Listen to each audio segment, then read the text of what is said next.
Welcome to GearCheckGames. This is part 7 of our commentary for Metroid Prime. Last time, we ventured into the pirate fortress in Phendrana Drifts and acquired the Thermal Visor, which we are going to have to use because, as you can not really tell due to the fact that I'm using the Thermal Visor, actually I don't think the power has gone out yet, but it's going to go off, and we're going to have to use this to escape in what would otherwise be total blackness. Yeah. That looked like a pre-rendered cutscene for some reason. The graphics didn't really look any different, but just the way that it was like shot or whatever. Yeah. What the clip that the episode started on? Yeah, when it like zoomed in on it, like panned up and zoomed in on the door. I don't know. I might just That's be just crazy. a testament to how good this game's graphics are. It did look really smooth.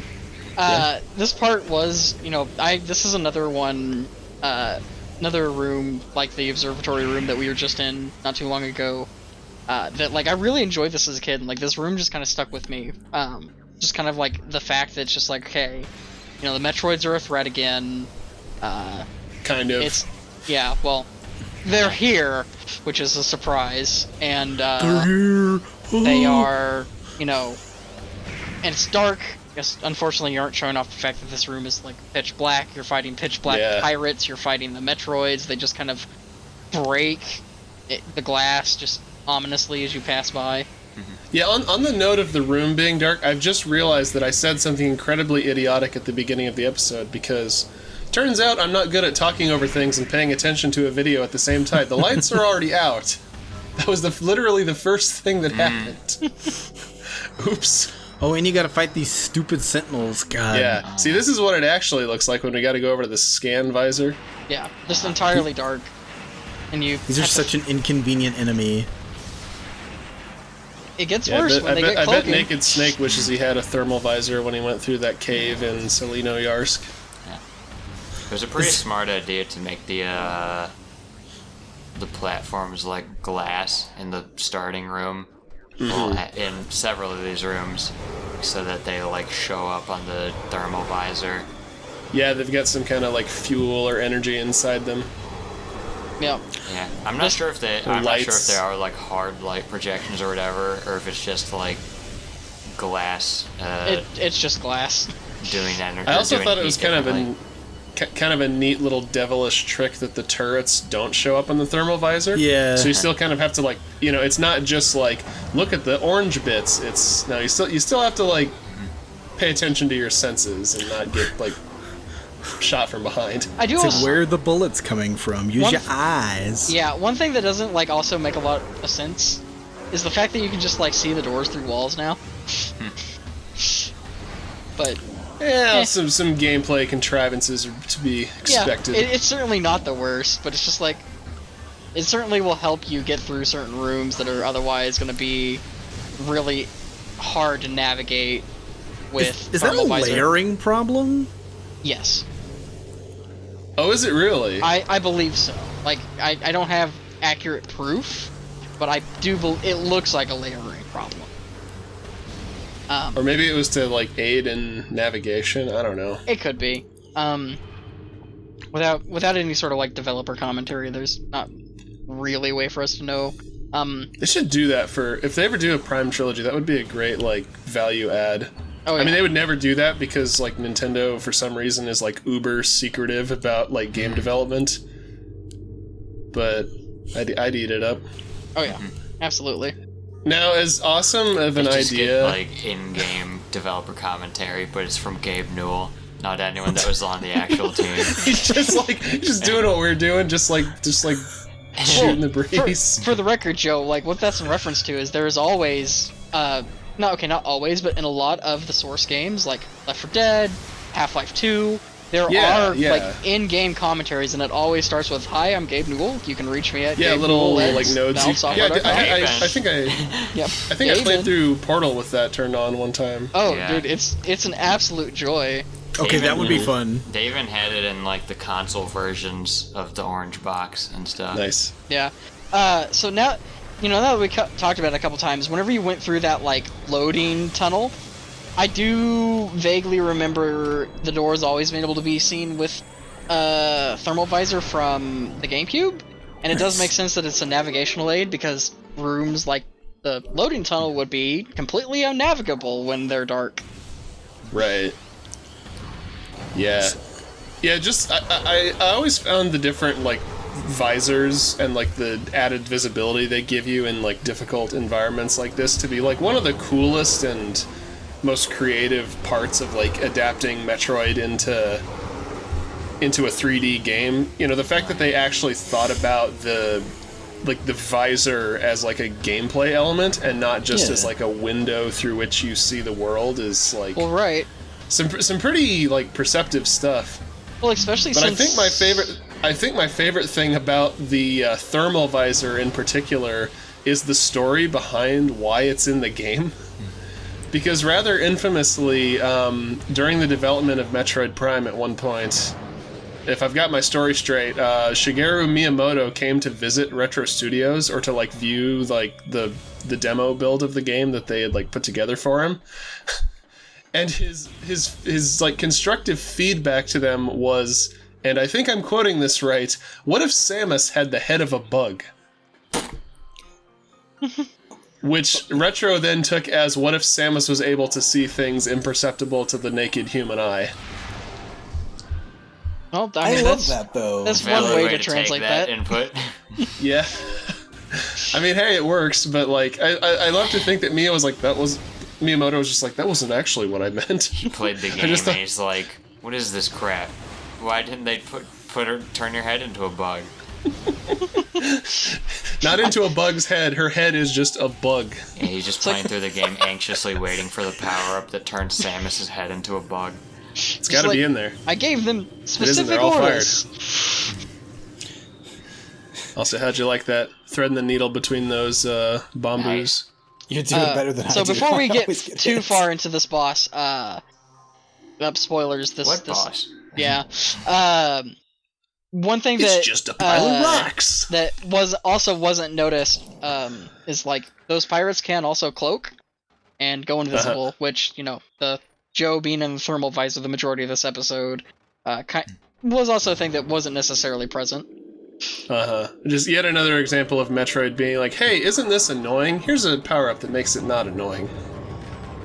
Guys, this is one of the coolest bosses. Dude. Wait, aren't their names really similar? Talus and Thardus. Yes. Also, Well, this was on the GameCube, and the Talus battle music does kind of sound like the GameCube startup music for a little bit. So, low-key, this is definitely one of my favorite tracks from the original game. Just, like, in general. Yeah, it's pretty intense. It's like, just the accumulation of, like, this is, like, one of the first, like, big, like, notable, like, hey, maybe there's something weird going on here on this planet bosses.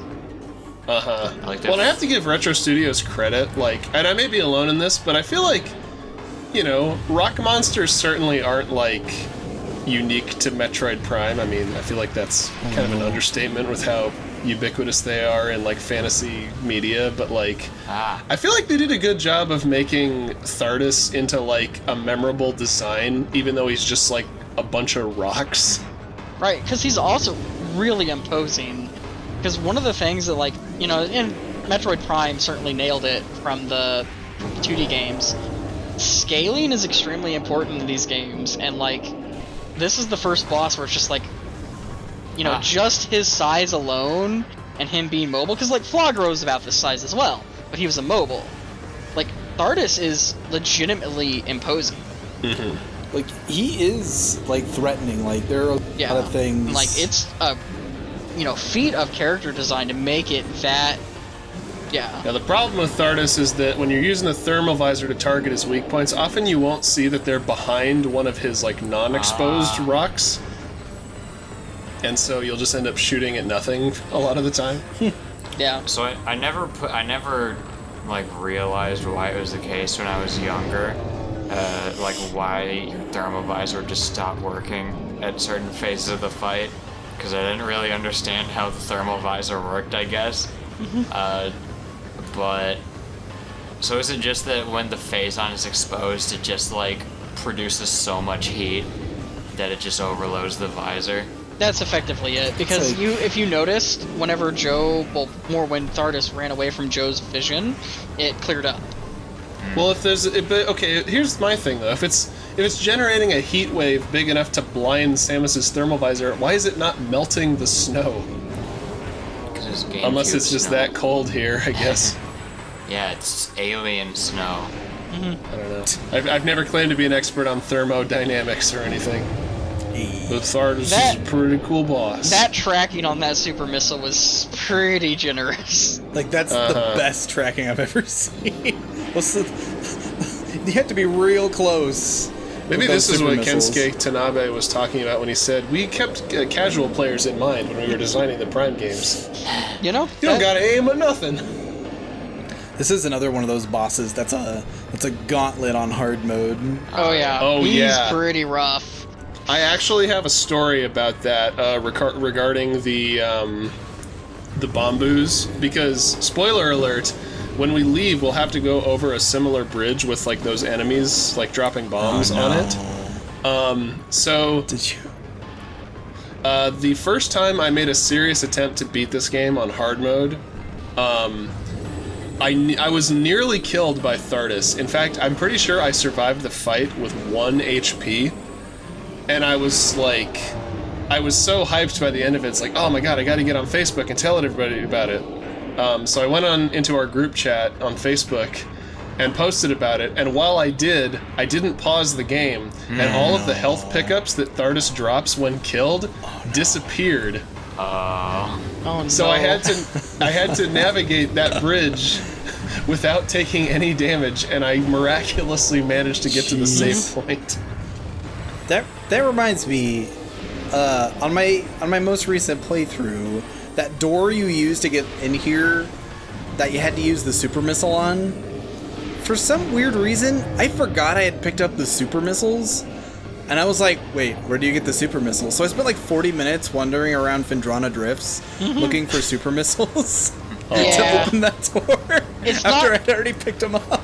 Yeah, it's certainly not entirely clear, whereas, like, you know, every other Metroid game, barring like Fusion, is just like they're two entirely separate entities. When it's just like here, it's just like, oh, we're just gonna use like 5 missiles. Yeah, you never want to be without super missiles in Metroid Prime, especially considering how spongy some of these bosses are. Oh yeah. And this is the normal mode.